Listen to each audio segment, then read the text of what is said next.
Comenzamos, señoras y señores, la tertulia en este martes 18 de febrero del año 2025. Hoy los invitamos a una nueva edición de La Mesa Internacional y por eso saludo a quienes nos acompañan habitualmente. Leo Harari, ex asesor en UNESCO, el BID, el Programa de las Naciones Unidas para el Desarrollo, la Organización Internacional de las Migraciones. Leo, bienvenido. Muchas gracias, encantado de estar aquí. El otro saludo es para tu compinche, ese. ¿Cómo? No. Eso puede hacer dudar de la credibilidad de nuestras peleas, que son sinceras y ciertas. Bueno, por eso utilizaba el término.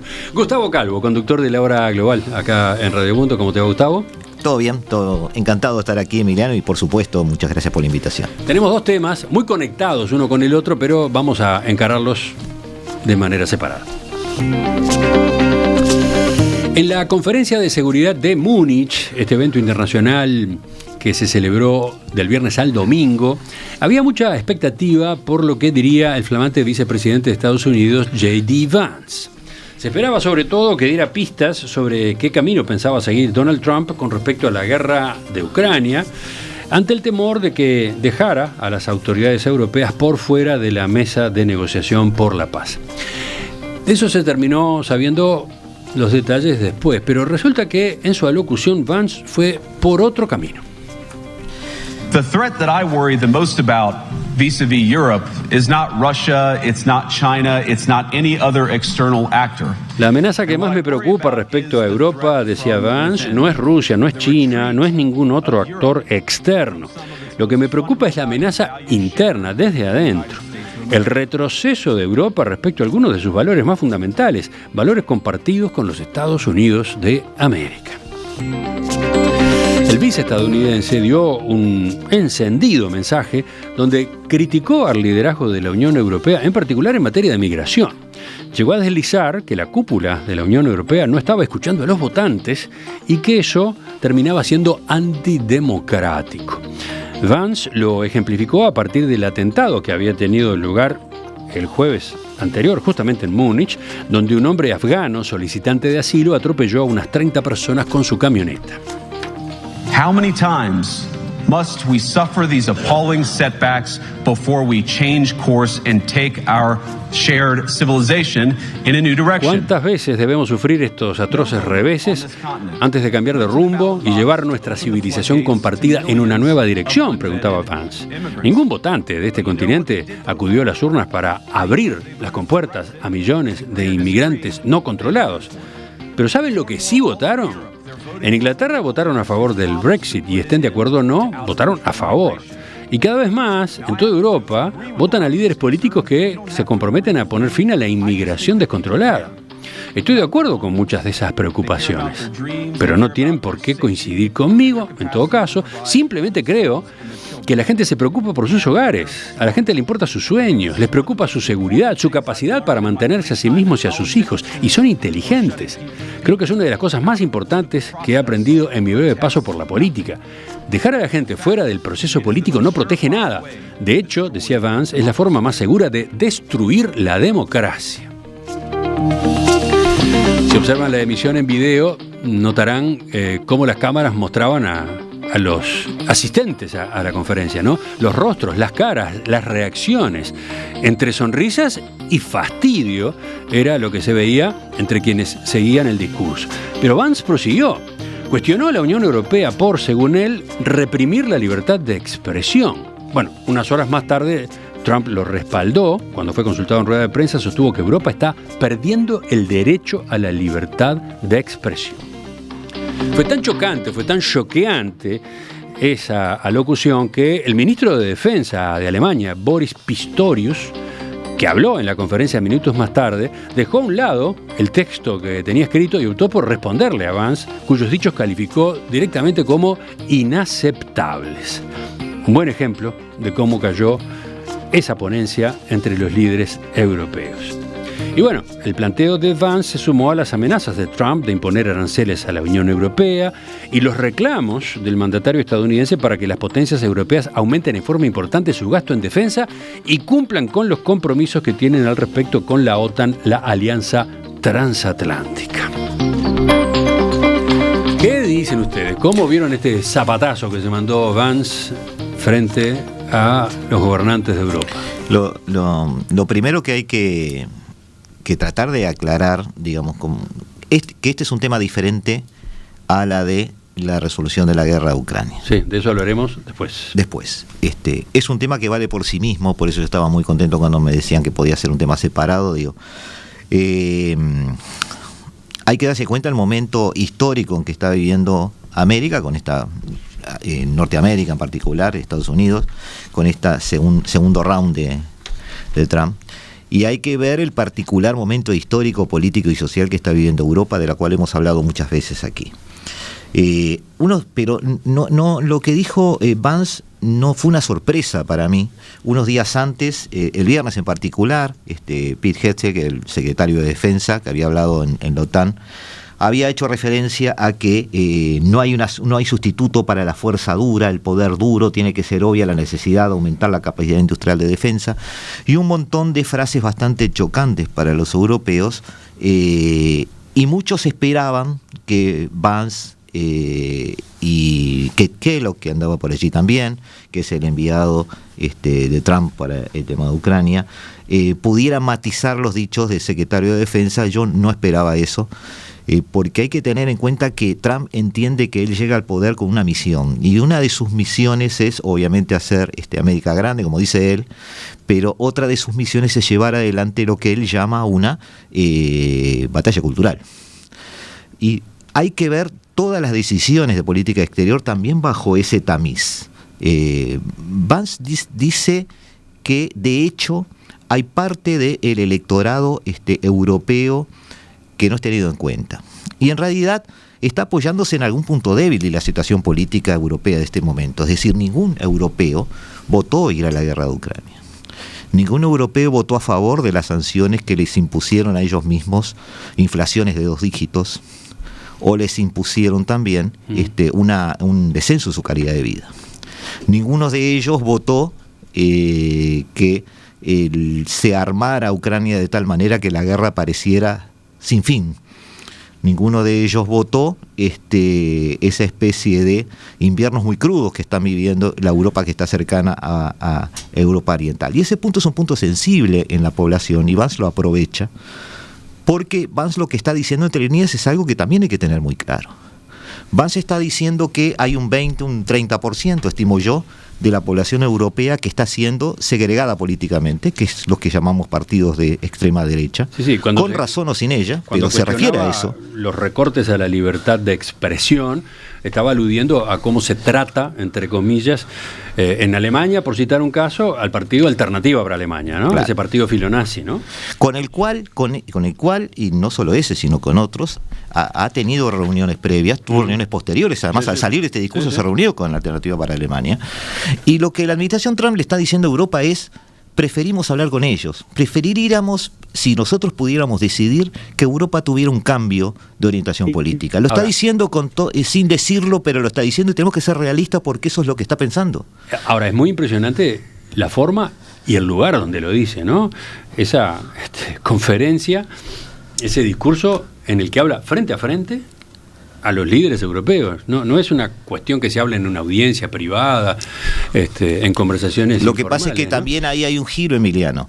Para Estados Unidos, Europa no es un sujeto de derecho internacional, es un objeto de derecho internacional. ¿Leo? Es decir, es un instrumento del cual Estados Unidos se sirve. Y termino para que luego pueda hablar una frase que ejemplifica esto, que lo hemos escuchado todos avances, cuando dice: hay un nuevo sheriff en el pueblo.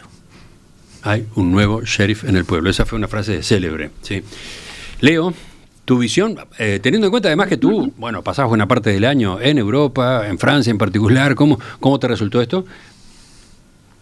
Bueno, es notable que el actual régimen norteamericano de elecciones sobre democracia, cuando están pasando por encima de buena parte de la legalidad establecida en Estados Unidos, cerrando oficinas que creó el Congreso y que no pueden cerrarse administrativamente, nombrando jueces y un departamento de justicia que está dando vuelta procedimientos de corrupción, como en el caso del gobernador de Nueva York, pasando por arriba de acuerdos internacionales.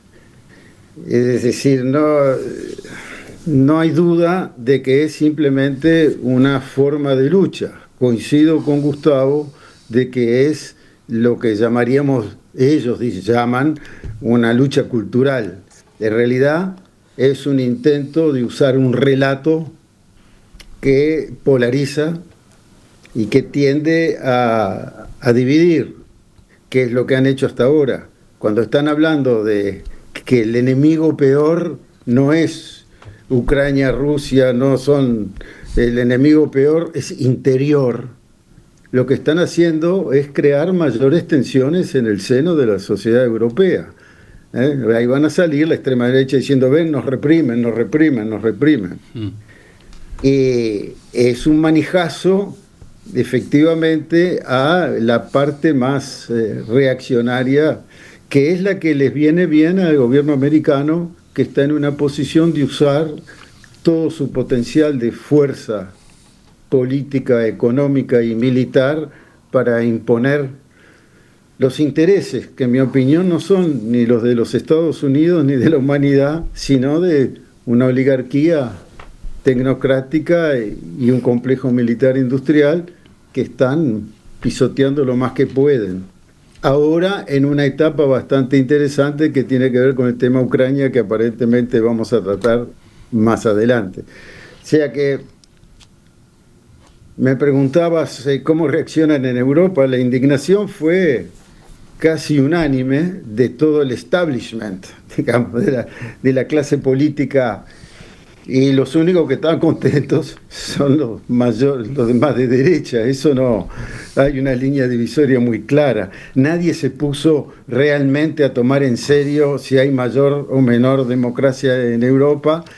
Es un tema interesante que, si querés, podemos entrar. ¿Hasta dónde va la libertad? Había un ejemplo ayer en la gran prensa americana que era muy interesante. Dice, en Estados Unidos una persona se puede levantar en un teatro donde hay 2.000 personas y por gusto nomás decir incendio, incendio, y crearse una estampida con muertos y todo lo demás, y el tipo es inocente porque según la primera enmienda de la Constitución americana uno tiene derecho a decir cualquier cosa.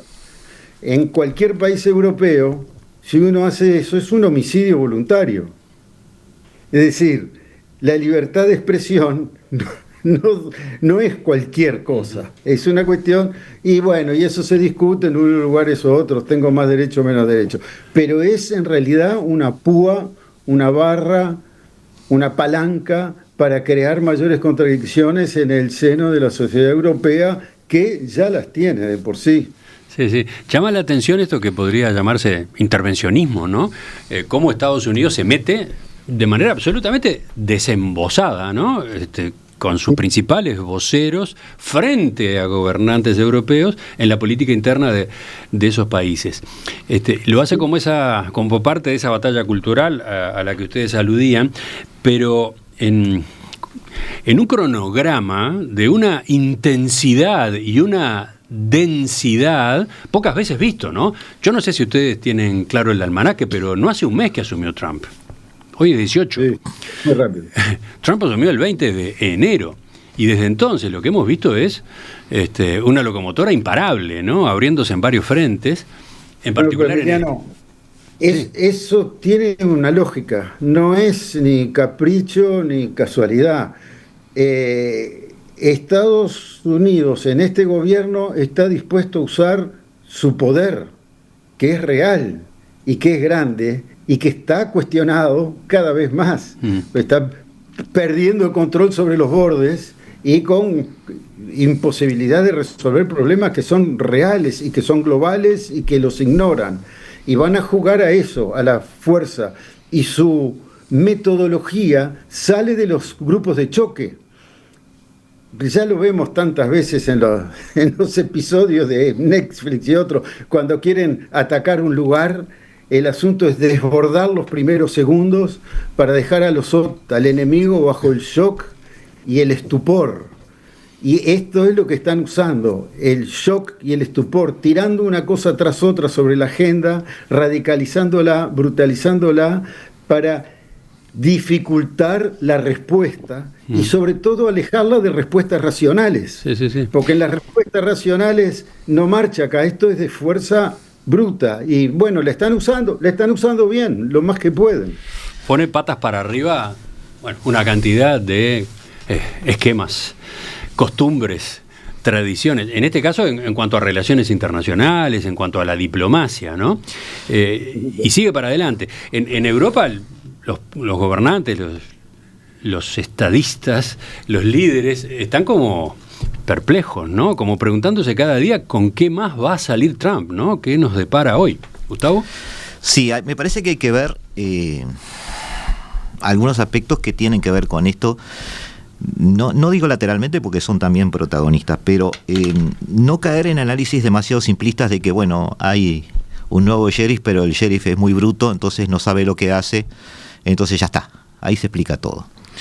En realidad, Donald Trump y Vance en este caso pisa Europa con una actitud que es la misma con la que ganó en Estados Unidos, e igual que ganó, por las razones que ganó en Estados Unidos, hay algunos aspectos que hay que tener en cuenta.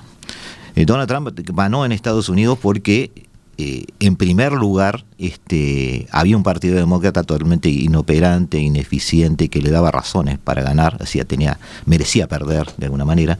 En segundo lugar, una actitud muy rápida, proactiva y muy ejecutiva que evidentemente tienen. Y en tercer lugar, que la población de Estados Unidos lo votó. Sí, sí. Y eso debería estar en primer lugar en el análisis. Sí, y por algo lo votó. Lo votó y él llega con un paquete muy bien armado esta vez, ¿no? Claro, y Emiliano, acá se repite la trilogía. Es decir, estamos hablando de cómo se relaciona Estados Unidos con Europa. Bueno, debemos ver que Europa está frente a Vance en ese momento. Es decir, está en una Europa que tiene el peor elenco de líderes, creo, de su historia. Es decir, líderes que se han enzarzado en luchas intestinas, en una división que todo europeo lo está viendo todos los días y que obviamente no han tenido solución para ninguno de los problemas que los europeos han tenido. Esas soluciones racionales... Me parece que te pasás de exagerado. No, para nada. Hablemos con europeos tienen la mejor esperanza de vida del planeta. Sí, de acuerdo. Pero hoy quieren comer, quieren salir a la calle, que no los asesinen. Es decir, son otros los temas hoy en ya Europa. Que se picó, vayan de a uno. A ver, ¿qué decís, Leo, en eso? Son otros los temas hoy en Europa, no la esperanza de vida. Bueno, está bien. Oíme, yo vivo ahí. De acuerdo. Es el lugar, de acuerdo. Vamos. Todos leemos las noticias de ahí también, Leo. Pero no es el Far West. No es el Far West. No, para nada, no dije eso. Que en Estados Unidos. No va por ahí, Gustavo. Bueno, no va por déjame decir por dónde pienso que yo va. ¿Está? ¿Dónde pienso yo que va? Está bien, pero vamos a hacer intervenciones cortas, así se puede dar el intercambio, porque si no, dale. Entonces, de alguna manera, estos líderes no han cubierto las expectativas de los europeos. Por más esperanza de vida que quieran mencionar o todos los índices que podamos ver, es muy fácil ver simplemente las encuestas de opinión. Simplemente el crecimiento de los partidos de derecha, que por algo es, volvemos al símil de Estados Unidos. ¿Están creciendo porque sí? ¿Llegan al 30% porque sí? No, son todos loquitos que se volvieron nazis. No sucede así. No, Europa no puede seguir siendo como era, ¿no? Ese estado de bienestar soportado por energía barata que ya no está, soportado por un boom de natalidad que ya se fue, ahora viene un envejecimiento masivo, soportado por gastos nulos en defensa que ya no van a estar, no va a ser la misma Europa, y los habitantes de Europa lo están viendo. Entonces Vance puede decir estos discursos porque tiene una base por la cual sabe que mucha gente no lo va a tomar en serio, pero mucha gente sí. Mucha gente no lo va a tomar en broma. Mucha gente está hoy pensando si no tiene mucho de razón en las cosas que ha dicho. Y las resoluciones o las reuniones que hubo después de estos discursos, que después lo vamos a ver en la segunda parte, evidencian eso. Los líderes europeos tienen poco que decir sobre esta crisis y poco que hacer. Leo. No. Ahí realmente esa es una visión que no me entra por ninguna parte. De acuerdo. Primero de todo, yo estoy totalmente de acuerdo que los gobiernos europeos no satisfacen al 100% de sus poblaciones, como lo mismo pasa en muchas partes del mundo. Estoy de acuerdo también que hay algunos problemas de fondo que no han sabido resolver.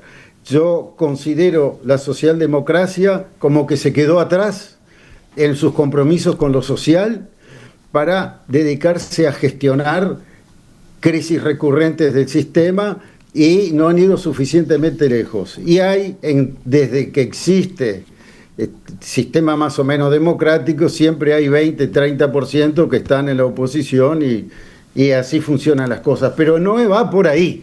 Primero de todo, no hay que chuparse el dedo.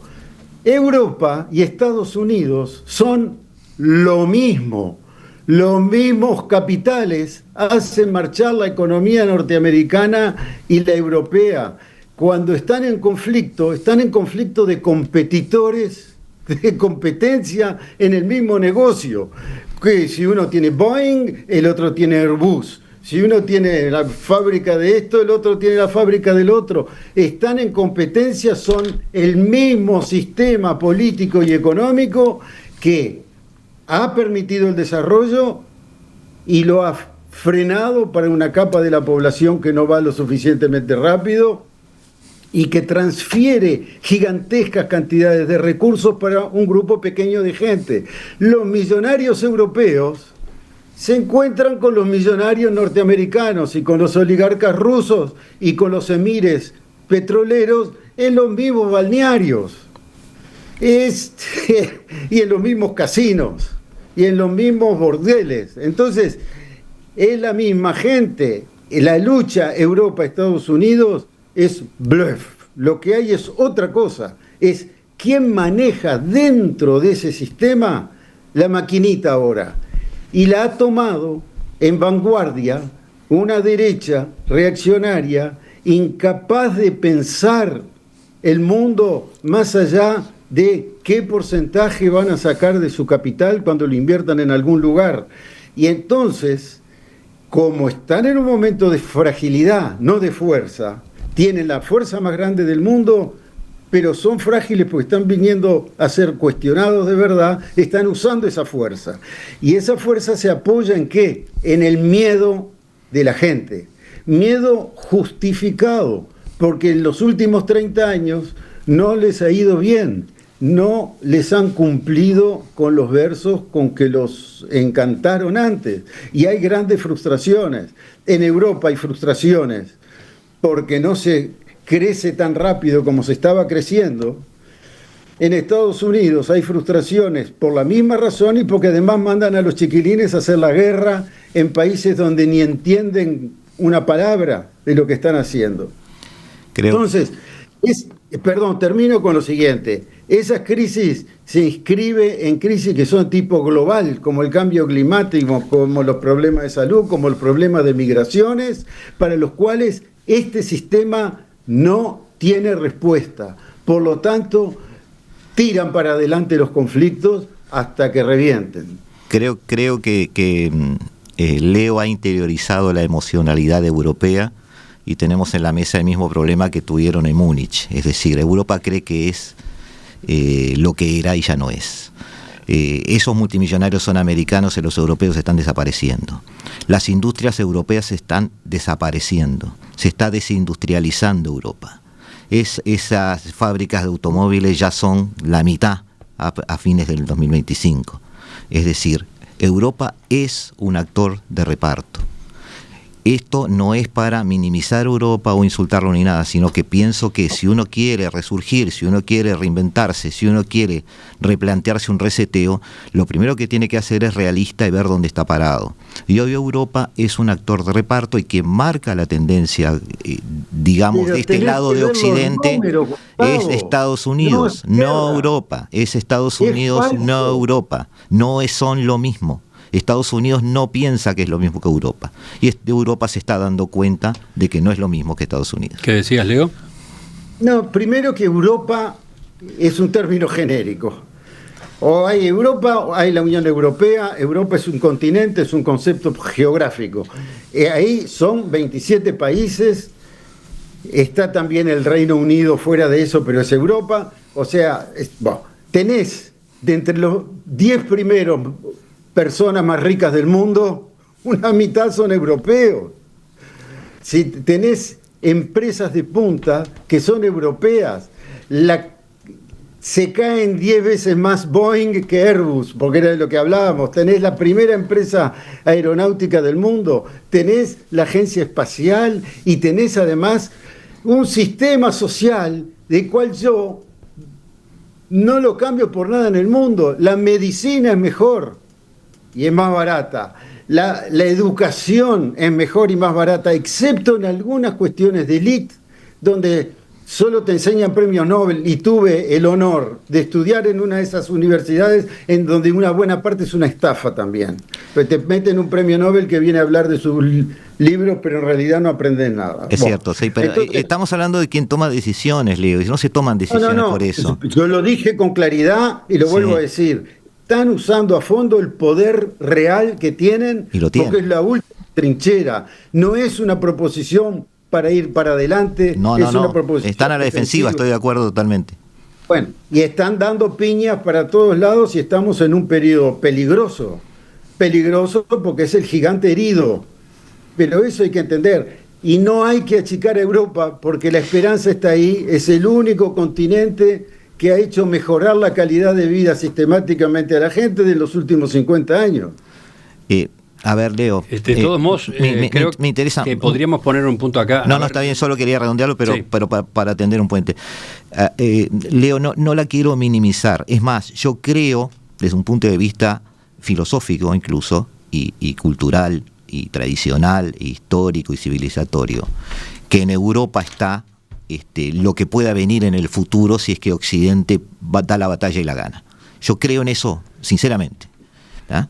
Pero no creo que eso pueda ser explotado como fue con la riqueza que fue explotado antes, con actitudes de soberbia, con actitudes de querer ofenderse porque alguien está tomando decisiones. Creo que debería tener Europa un acceso diferente a la realidad. Simplemente eso. No sé cómo explicarme ahora en pocas palabras, pero es un poco la idea. Pero para eso tiene que entender lo que no está pasando. No está pasando que Europa tenga un futuro en una industria espacial. No está pasando ni va a pasar. No está pasando que Europa tenga un futuro en medicamentos porque ya son todos chinos. Es decir, esas cosas hay que empezar a verlas, hay que empezar a reaccionar lentamente, pero no desde un lenguaje de somos los mejores o somos iguales que Estados Unidos. No. Bajemos un escalón y hagamos bien las cosas. Leo. No tengo nada que decir para eso, porque no entendió Gustavo, entonces espero que tengamos tiempo para charlarlo a fondo. Yo no estoy defendiendo una Europa que fue creada por la socialdemocracia y es manejada por los liberales. Es un tema serio. No estoy defendiéndola, estoy diciendo que Estados Unidos tiene una política de ataque que consiste en aumentar la polarización, dar manija a la extrema derecha y hacer guerrerismo y transferir no solo dinero, sino también territorio, porque se quieren quedar con Groenlandia, etcétera, hacia el gigante de los pies heridos. Y entonces es un momento muy difícil y hay que entender que la lucidez... Oíme, te aconsejo que leas los últimos discursos de los mejores diplomáticos europeos y vas a aprender mucho. Y si no podés, te los traduzco. No te preocupes. Hay mucha lucidez sobre lo que está pasando. Ahora, lo cierto es que está quedando planteada una relación, por lo menos rara, ¿no? Rarísima entre Estados Unidos y Europa. Pero a eso voy. Porque pensemos, por ejemplo, son socios en la OTAN, ¿no? Integran la OTAN, pero al mismo tiempo un socio de la OTAN le aplica aranceles como castigo a los otros miembros de la OTAN o anuncia que les va a aplicar. Un socio porque no son de socios. La OTAN no son socios. Establece relaciones directas con la Rusia de Vladimir Putin, aquí en Europa tiene colocado en el estante de los dictadores, de los impresentables, de los invasores, de los que han pasado por arriba de un socio cercano como Ucrania, ¿no? ¿Cómo es? ¿Cómo cruje por todos lados esa relación? Que no son socios, Emiliano. Bueno, o sea, eran. Estados Unidos es el dueño de la OTAN y los otros son los protegidos de la OTAN. Bueno, volvemos Son enseguida. roles distintos. ¿Qué decías, Leo? Perdón. No. Tú tocaste lo que en mi opinión es el punto esencial para comprender, porque el otro es show. El punto esencial es qué significa estratégicamente el cambio de actitud del gobierno norteamericano con respecto a Putin, porque ese es un cambio trascendental.